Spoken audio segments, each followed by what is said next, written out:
All people at all places and all times have a common enemy. And it's not communism.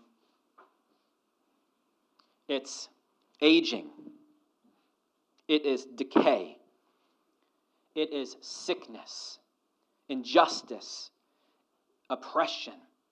And all of these things have the same conclusion, which is death. And you're like, Pastor, you're going there already. We're in our bright colors. This is Easter egg day. We say, no, it's not.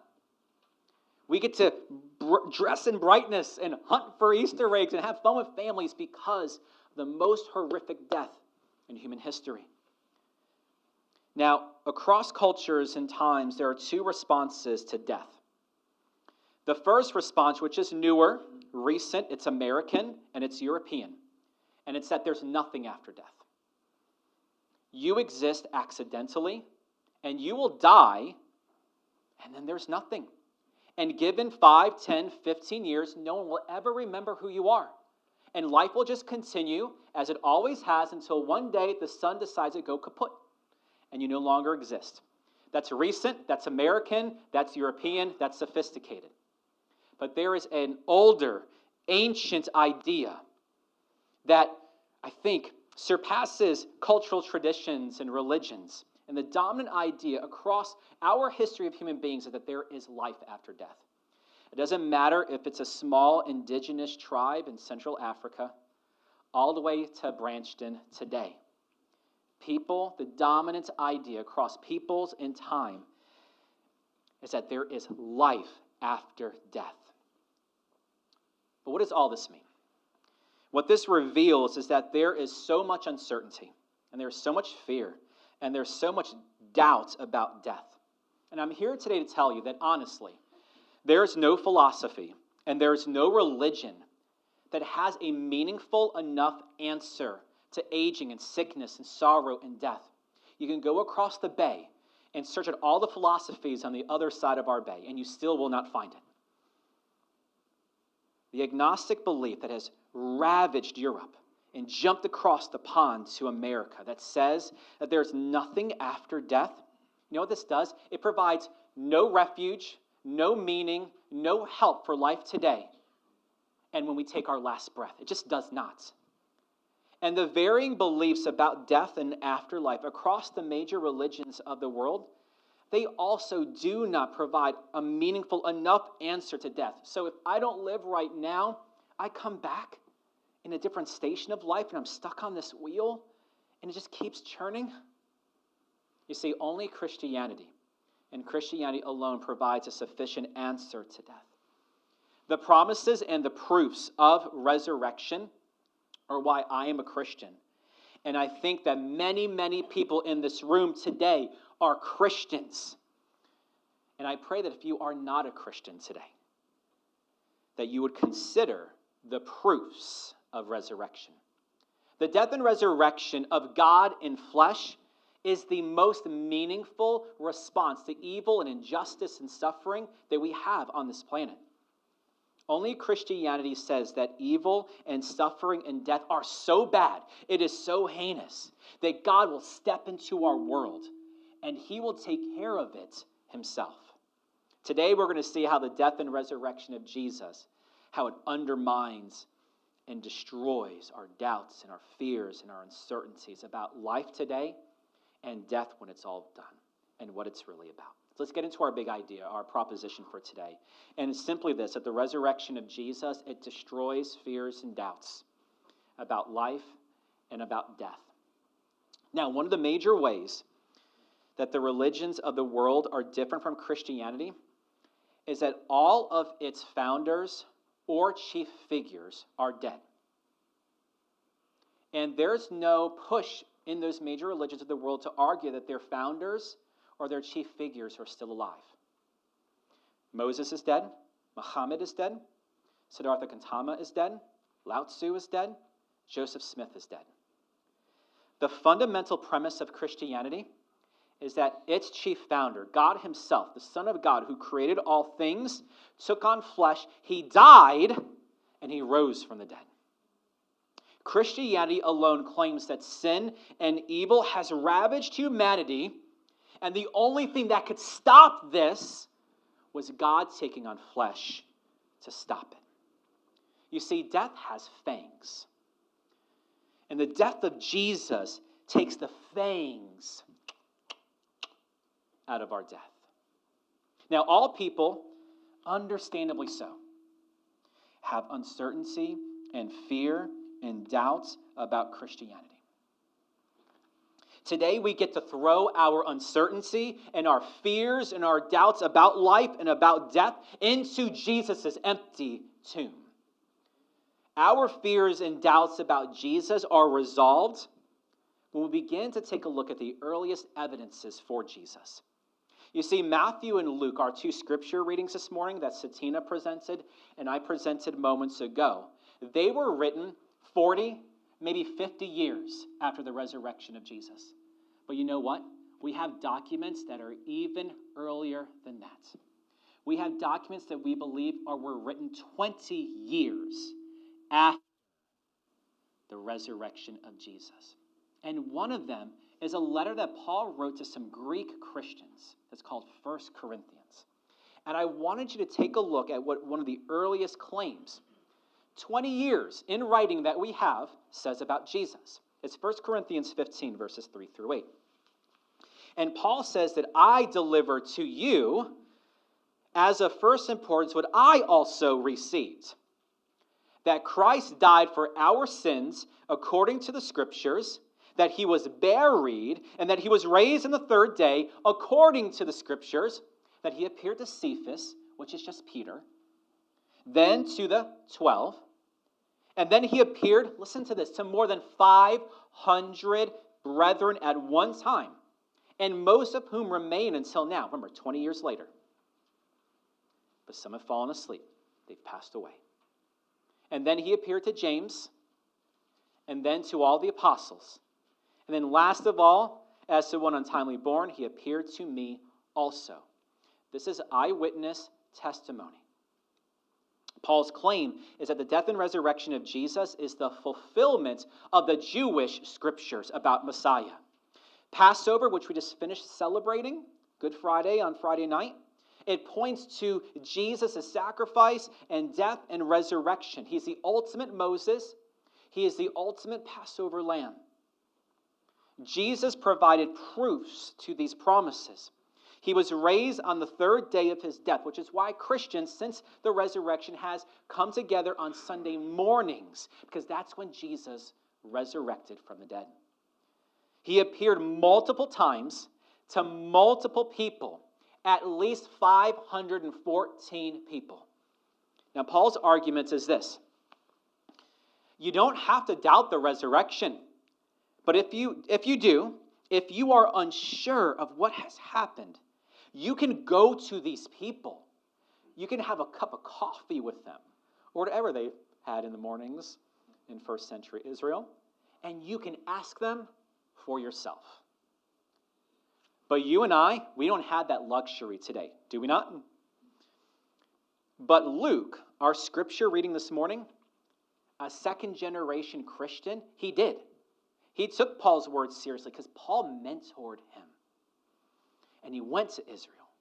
And he interviewed people. He researched. And he wrote it all down for a guy that he was mentoring named Theophilus. And he also wrote Acts for Theophilus as well. And still for us today. Their testimony, that they were eyewitnesses, is what we turn to when we become uncertain about the claims of life, death, and resurrection. Here's why this is important today. We believe as Christians that putting your hope in the resurrection of Jesus for this life, it takes the sting out of all of our deaths.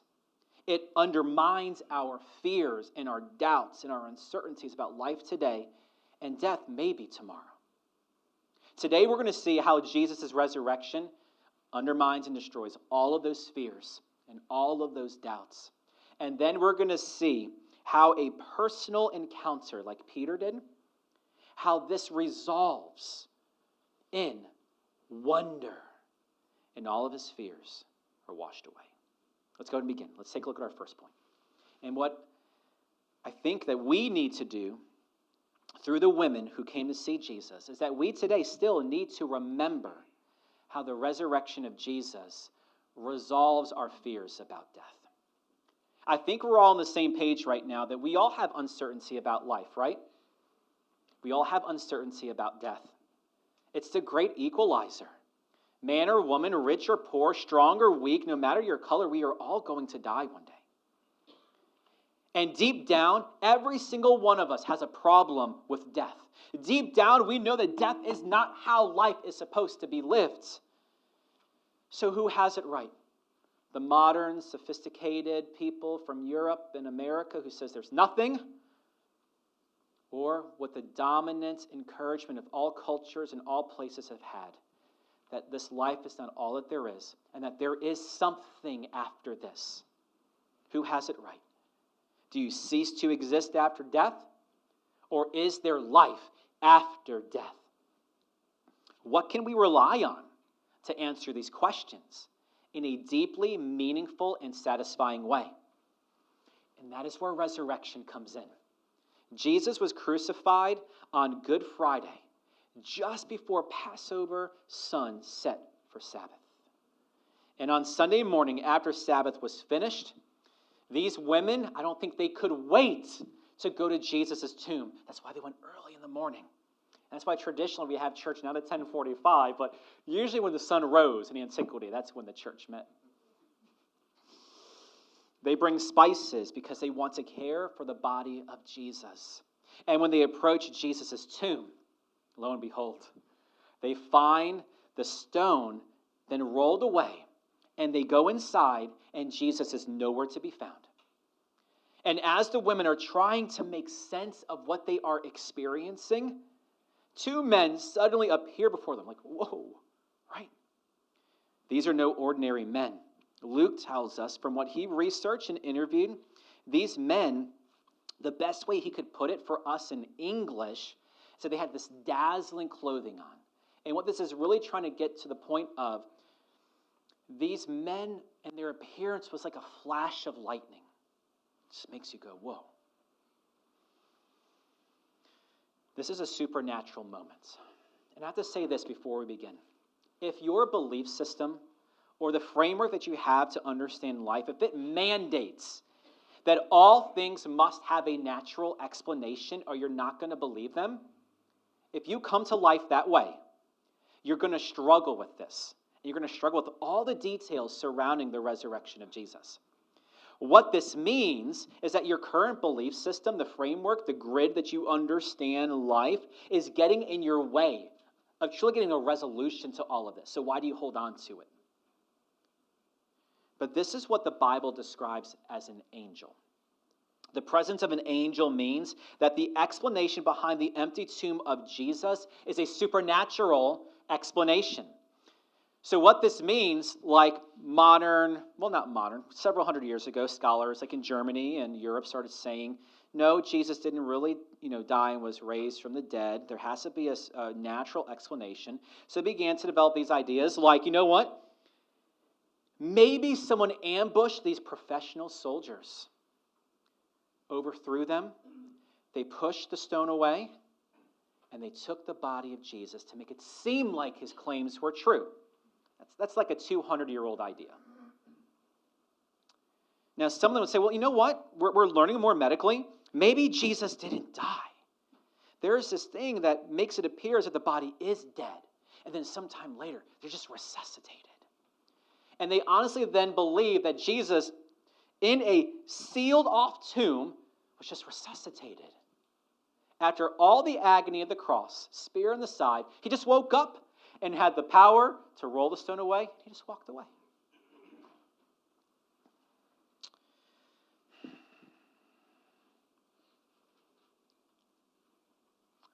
What this means is that the explanation for why the body of Jesus is not in the tomb has to be a supernatural explanation. One that goes above and beyond logical explanation. And I do have to say, I think it takes more faith to believe in these modern theories than what has been the evidence for 2,000 years. But then one of the angels speaks. And I want you to take a look at it in verse 5. He tells these women, He asks, "Why do you seek the living one among the dead?" Now, this is one of the most comforting words that we can hear about death. Jesus was dead, but he's alive. And we got to ask, how can this be? We read the accounts on Friday. Jesus hung on a Roman cross, overseen by the Roman government, witnessed by Jerusalem's religious authorities. They walked up to him and mocked him, wagged their fingers at him. Plenty to see that he suffered and died. Roman soldiers were professionals at crucifixion. They invented the capital punishment of crucifixion. This is unique to their culture. And remember, Jerusalem wanted to hurry up and finish the crucifixions that day for the men hanging on the cross so they could go celebrate Passover Sabbath with their friends and family. So Roman soldiers, they go to the two other criminals on the cross. They were still alive. So what do they do in this situation? They break the legs of those who are still alive. Because what they would do, they would use their bodies to kind of push off the cross, give them a little bit of temporary relief. Breaking the legs meant they would no longer be able to do that. But then these professional crucifiers come to Jesus, and they did not break Jesus' legs. Why? I think they've done one or two crucifixions before, sadly. And they know the difference, being a professional soldier, as to what is a dead body and what is a live body. They did not break the legs of Jesus because he was already dead. So instead, we read this from John, that they take a spear, they plunge it through his side, and blood and water rushes out. Jesus' death is real. And any other recent explanation that came out of Europe 200 years ago requires more faith than simply believing the facts that have stood for thousands of years. This is resurrection. And resurrection resolves our fears about death. Take a look with me through verses 6 and 7 right now. The angel continues and tells the women that he's not here. He has risen. And then he tells them, remember. Remember how he spoke to you while he was still in Galilee, saying that the Son of Man must be delivered into the hands of sinful men and be crucified, and the third day rise again. The angel tells the women that Jesus rose from the dead. He's not in the tomb, for he has risen. Dead has come back to life. And you don't look for the living among the dead. Then the angel calls on the women to remember. Jesus told them that this was going to happen. We looked at it 2 weeks ago. Now, this is what I want us to do for a moment. We must remember the death and resurrection of Jesus. For his death and his resurrection, it resolves our fears. Fears about life and fears about death. You see, death is not becoming nothing. And Jesus' death proves this. After death, one day for us will be resurrection. So how does Jesus' resurrection resolve your fears about life and death? And my fears about life and death? You see, death is not non-existence. Death is not some cosmic reset where you were somewhere else on the wheel of life and then you come off and then the all-soul puts you somewhere else. That's not what life and death is about. Neither idea meaningfully deals with our fears. But if God who created all things, God who created humanity, if God who was offended by evil and injustice and oppression and suffering and sins that we've committed, if he takes on flesh and he dies for it all and lives again, then that changes everything that we think about life and everything that we think we know about death. It challenges your framework, your belief system, the grid that you use today to understand yourself and to understand people, to understand life and to understand death. It changes everything. The resurrection of Jesus takes the final sting out of death for the Christian. Jesus' death defangs death. And so now death is impotent. We must remember that the Old Testament, hundreds, 500, 700, up to 1,000 years before the birth of Jesus. And Jesus himself directly taught us that one day God would take on flesh, Messiah would suffer, he would die, and he would live again. Because the only way that evil and suffering and death can be fully dealt with is if someone stronger than evil and suffering and death takes it on. And there's only one person in human history that's more powerful than death. And it's not Thanos. It's Jesus, which is just Greek for death. God takes on and defeats death through the death of his one and only Son. Resurrection instills confidence in Jesus' words and promises. Resurrection proves Jesus' words about life and about death, about resurrection, and about life eternal. So this is it. This is what I need you to think for a moment with me. If Jesus is right about death and resurrection, then Jesus is right about everything. Do you get that logic? If we don't handle it this way, how can we say he's right about death, but he's not right about how I live my life? Who gets to decide where Jesus is right and who Jesus is wrong? That means you do, which means you are in the superposition over Jesus. But you're not stronger than death. So that type of logic falters.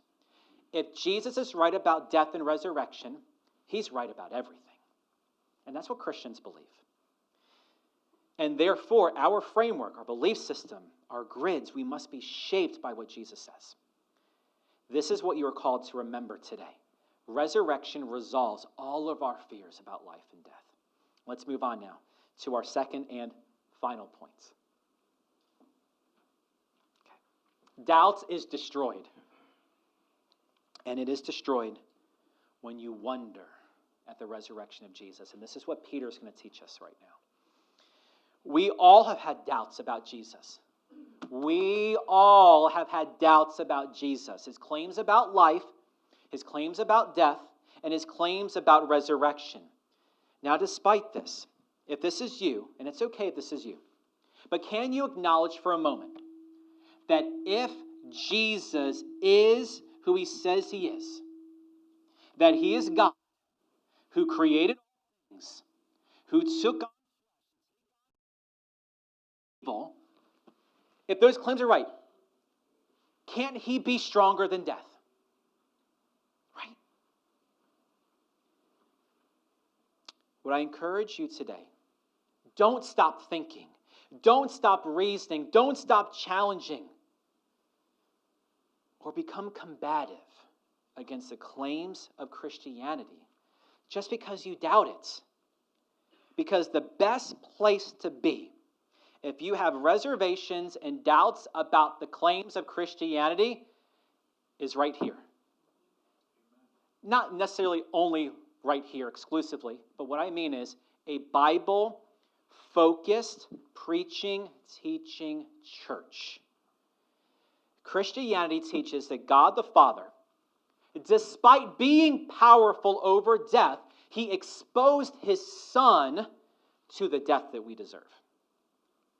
And if Jesus was just human, think about this. If Jesus was just human, the story would have stopped right there. This doesn't get enough acclaim and spotlight. But did you know that leading up to the birth of Jesus and the death of Jesus, there were many people at the turn of that century that claimed to be the Messiah? Did you know that? Jerusalem had to put down, time and time again, insurrectionists who told the people, I'm the Son of God. They put that resurrection down. They killed that person. Their story stopped right there. They thought that Jesus was just another person in the line of insurrectionists that came through Jerusalem to say, I'm the Son of God. And when they destroyed him, their following would be destroyed as well. But Christianity did not stop at the death of Jesus. It ignited a revolution that has lasted thousands of years. And if you doubt the claims of Christianity, you got to ask why. What was so different? Other Messiah figures had cult followings. Why this man? Because he is more than just a man. He is who he says he is. Now, Just because you doubt how all of this works out doesn't make it true. I don't know how an engine works. I don't think I ever will. Some of y'all do. But just because I doubt how the mechanics works doesn't mean I don't think engines are real and that they work and operate to get me from A to B. Just because I don't really know how, I forgot the rate of gravity, negative 3 point something, I don't know, forgot physics by this point. But just because I don't get all of how gravity works doesn't mean that it's not true. You see, doubt is like mud on your windshield. And if you just try to move on and drive through it and just go squirt, squirt, squirt, smear, smear, smear, right? All you're going to do is just make it worse. If you try to move on and just drive with it, it obstructs your vision until something more powerful than the mud can wash it away. The resolution to our doubts is wonder. And we're going to see that in Peter right now. After the women who followed Jesus spoke with the angel, they returned to the apostles. They report everything that they experienced to these men. And we need to take a look at their response.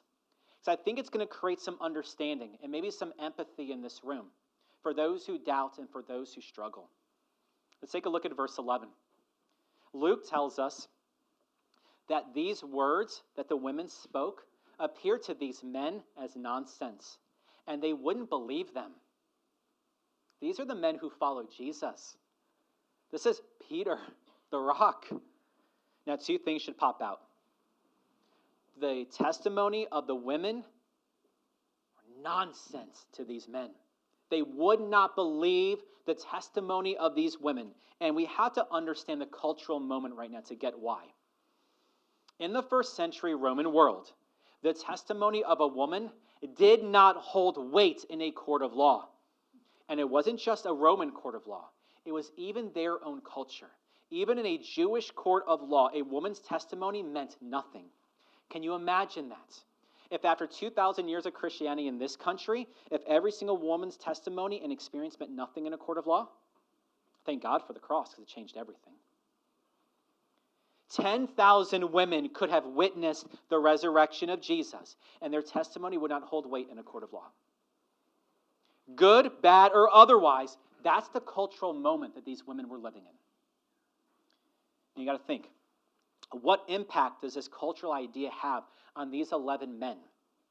When they hear, Jesus has risen from the dead. We saw these two men, dazzling clothing. He said, why do you look for the living among the dead? And they're like, yeah, right.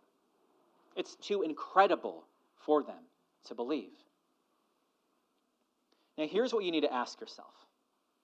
If the claims of Christianity about the death and resurrection are just conjured up by men 200 or 300 years later, why would the most important watershed moments come from the testimony of women? Think about that. Let me put you in the power position. If you were making up Christianity right now, you can just build it however you want from the ground up. But you're in this first century Roman society. Why would you base Christianity completely upon the witness and testimony of someone that your culture would say, yeah, right? We could even go to court about it, and the judge would say, nope, doesn't hold weight. The only explanation that's meaningful and satisfying is that these women's claims are true. You wouldn't do that if you were making up your own religion. Their testimony at first seems like nonsense. The apostles don't believe the women. But Peter. Something happened inside of Peter, and he moves to action. This is our final verse. Let's take a look at it. In verse 12, it says that Peter got up, he ran to the tomb, he stooped in, he looked in, he saw the linen wrappings only, and then he went away to his own home. And this is the last phrase I really want us to target today. He went away marveling at what had happened. Notice what Peter did. Peter thought it was nonsense. Peter did not believe the women, but he didn't stop there. He wasn't intellectually, emotionally, or physically lazy. He acted on his doubts to verify claims. And Peter, like all of us, we need to personally experience what the women told him. This would be a life-changing moment for Peter. Think about it. I don't know, was it maybe 50 hours ago? 55 hours ago? A little slave girl goes up to Peter and says, like, your accent, you sound like a Galilean. You sound like a follower of Jesus. He's like, no, I'm not. That was like 50-something hours ago. And now he's marveling at the empty tomb. How does a person change like that in 50-something hours? Never again would Peter deny Jesus to others. You see, Peter's doubts were undermined when he wondered at the resurrection. But what about you and I? You see, unlike Peter, man, it's so easy, right? I was talking about one of the guys over dinner, I don't know, recently. It just would have been so easy for us if we could go to the empty tomb and see. And just prove it right then and there on the spot. He's right or wrong, and let's base all of our lives on it if it's true. And if it's not, let's go kayaking, right?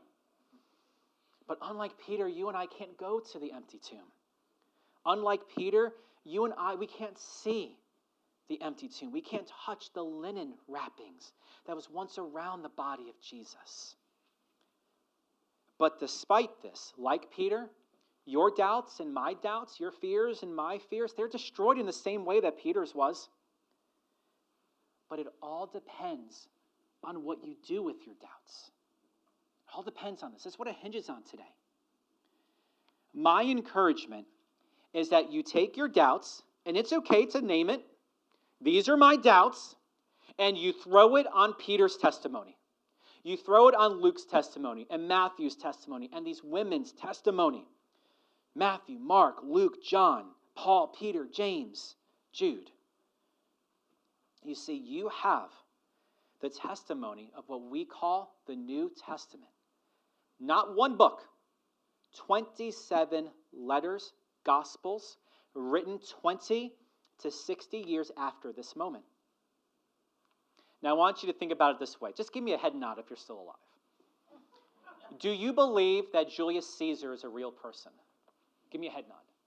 Do you? I know you do. Ryan gets always the brunt because as I'm just doing my stage delivery, I'm just going left, right, left, right. Sorry, David, because you're right. He's left. And so sometimes you get, I don't know, eyeballs from me. Of course you believe that Julius Caesar is a real historical person. But the question you have to ask yourself is, why do you believe that Julius Caesar is real? He was the first great king of Rome who changed everything for human history, just a generation before the birth of Christ. You believe he's real because of the historical evidence, right? But here's the reality. The majority of our evidence, other than like statues or coins, comes from one document written by a nerd named Plutarch, 200 years after the death of Caesar by Brutus. Did you know that? One document, 200 years. That's all we got. That's the earliest evidence.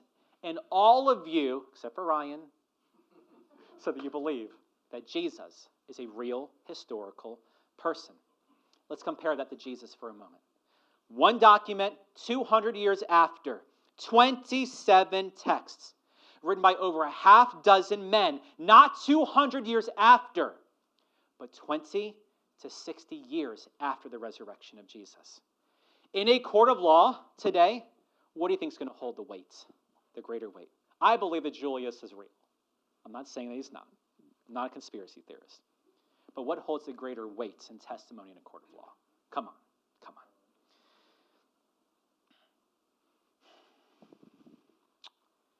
Plutarch wasn't even an eyewitness to Julius's life. But Matthew and John and Peter and James and Jude were.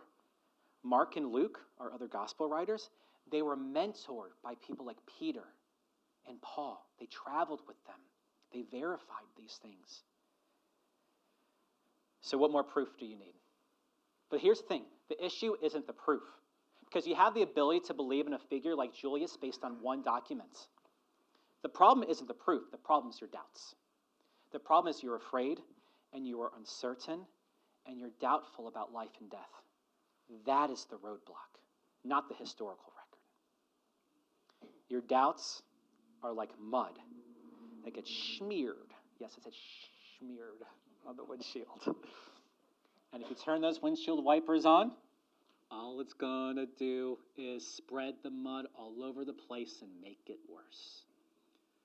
If you got better windshield wipers, let me know so I can buy that. But there's a different way to remove the mud, right? Something with higher pressure and wet can clean it up. And there's a different way to push doubts away than just pushing Jesus away. There's a better way. Learn from Peter. Learn from the apostles.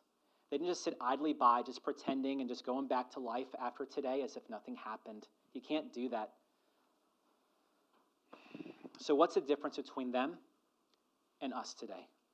What is it about us that we don't want, or that we want to doubt the words of Jesus and the claims of Jesus? What is it about the way that we want to live that makes us doubt Jesus? That's the issue, not the record, not the evidence.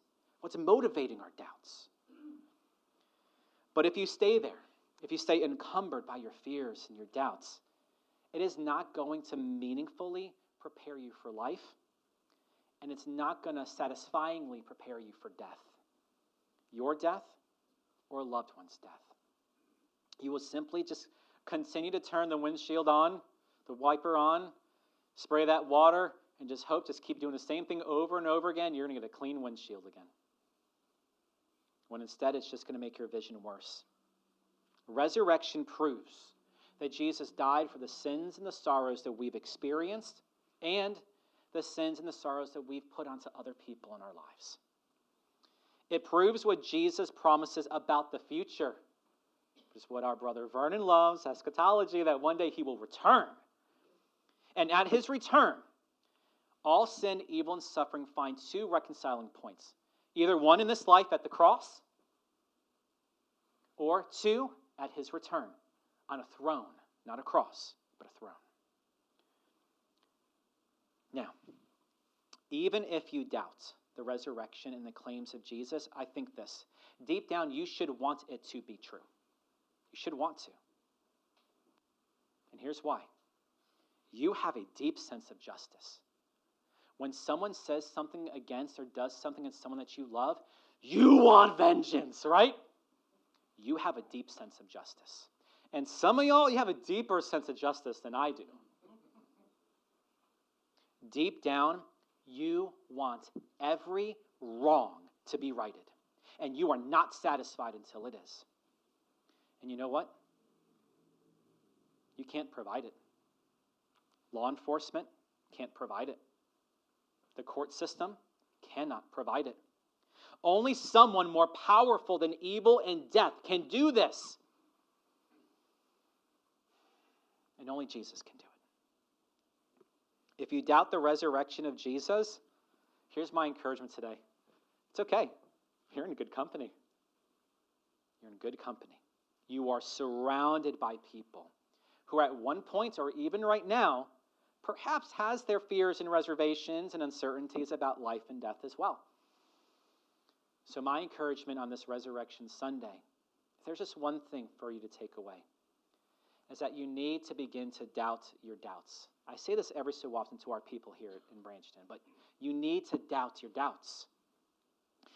This will lead you, like Peter, to action, which will end and resolve itself in wonder at the resurrection of Jesus, whether it's for the first time or whether you just need to be renewed today. Like Peter, when you doubt, don't just sit there just expecting that just doing the same thing over and over again, I'm going to spread the water and turn my wipers on and it's going to give me what I need. It's not. Wonder destroys doubt. And I pray that you will wonder at the death and the resurrection of Jesus, the Son of God, who took on the death that we deserve so that we could take on the life that he deserves. And that's preaching God's word. It's Resurrection Sunday. Amen.